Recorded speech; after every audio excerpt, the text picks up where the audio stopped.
Right, buddy. Manchester United lost obviously 1-0 to Wolves. Now, these are going to be the 5 things we learned from the game.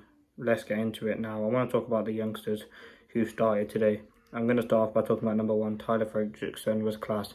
Now, he had 93% accuracy. He won 100% of his duels, I believe. Area on the ground. He was good in the air, jumping on the ball. And one of those players who, with 2022 under-18s, I believe, he was one of the better players.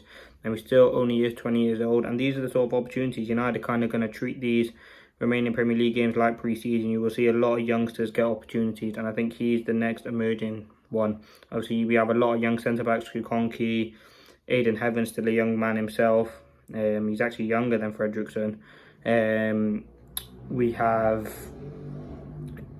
Kukonki, as I said. So there are options out there for United. I thought Fredrickson, though, in the Wolves game was fantastic on the ball, physical in the air. As I said, something that you needed, that calm, composing figure. And for his first start, it was great to see him get that opportunity and an opportunity like that. So yeah, I want to say shout out to him. I think it shows the truth and the trust that Amarim has in the youth. I think this is an opportunity where, listen, we have Martinez out, we have Heaven out, you want to rest Maguire, Delit's out, Yoro, you want to give him a rest. These are the sort of opportunities, and Tyler Fredrickson, yeah, can't really complain.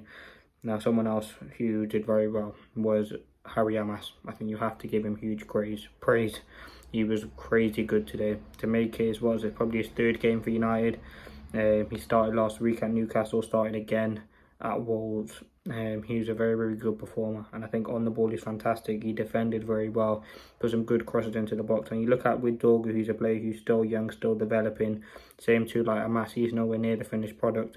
But I think having 2 players like that does massively help us. And I think AMASS for rotation, sometimes you need him to come in. Obviously, Luke Shaw, you can't really trust him anymore, and he's going to be utilised more of a left centre back anyway. So it's good to have in scenarios like today, someone like Harry AMASS you can develop and use. He's only 18, but again, put some very, very good crossing into the box. He made 1 challenge, which I thought was fantastic. And listen, with a very inexperienced left-hand side, I thought United did well.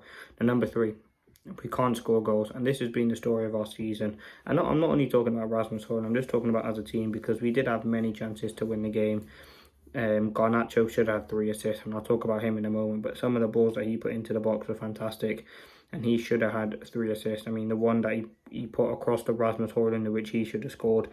The one in which he cut across to Bruno Fernandes, in which he should have scored. The one where he cut back again with his left foot, in which Mason Mount should have scored.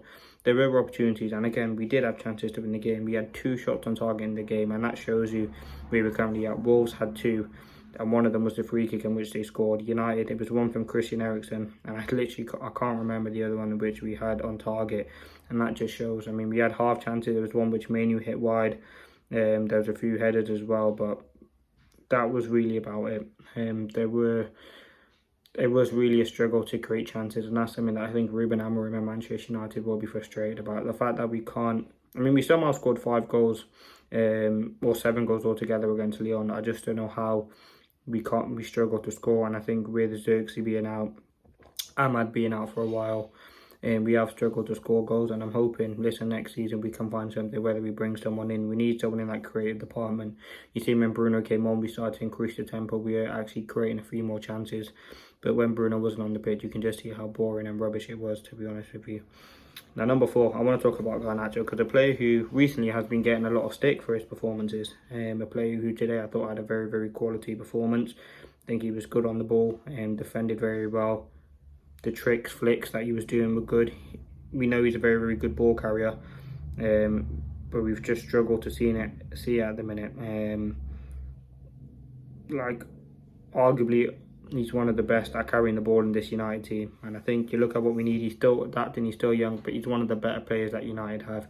20 years old, he's putting in a very, very good shift, and I think his performance today reflected that. You can see he's a totally different player when he gets his head up, when he gets others involved in the game. He's a very, very good performer, and yeah, I was very, very happy with him. Now, the last thing I want to talk about is play the kids. I think, listen, we have 4 or 5. Well, let me see. So we have Brentford, Bournemouth, Chelsea, West Ham, Villa. I don't think it's in that order. I think it's Brentford next week. Or is it Bournemouth next week? No, it's Bournemouth next week, then Brentford. then Villa, then West Ham, then Aston Villa, I think is there anyway. But we have 5 games. I want to see Ruben Amorim give the kids the opportunity. Players like today, FREDRICSON who started, Harry AMASS who started, Cheetah you want to see get some more starts. Maybe Kamas and get a start. Maybe someone like Mantato from the academy. Maybe who else? Kone. There are opportunities to give youngsters a chance to, because realistically there's nothing left in the league. I mean, you don't want to finish 17th, but I don't think we will finish that anyway. But you could see a real possibility in which Manchester United finish the Premier League season 17th, the worst out of all the teams, the non-relegated side. It would be very bad, and that's why we have to win the Europa League. But yeah, going back to the youth I want to see start, as I said, Kamasan, Mantato, Kone, you want to see FREDRICSON hopefully get some more starts. Harry AMASS has done fantastically well. I think that's something that Ruben Amorim wants to do. But this is the worst finish we've had. We haven't even hit 40 points yet. That is very, very frustrating. But I think Amorim, again, he knows the season's over. I mean, we've only won 6 games under Ruben Amorim. What's that? Everton, Manchester City, Fulham.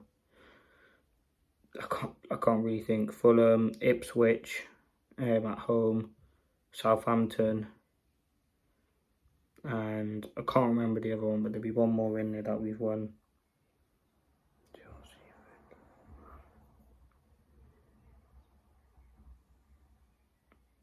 Have we beaten? I'm trying to think. Have we beaten any of the relegated?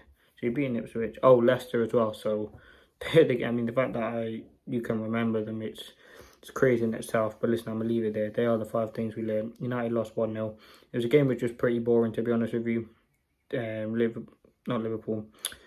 Wolves couldn't really do much. Cunha, they couldn't really get him into the game.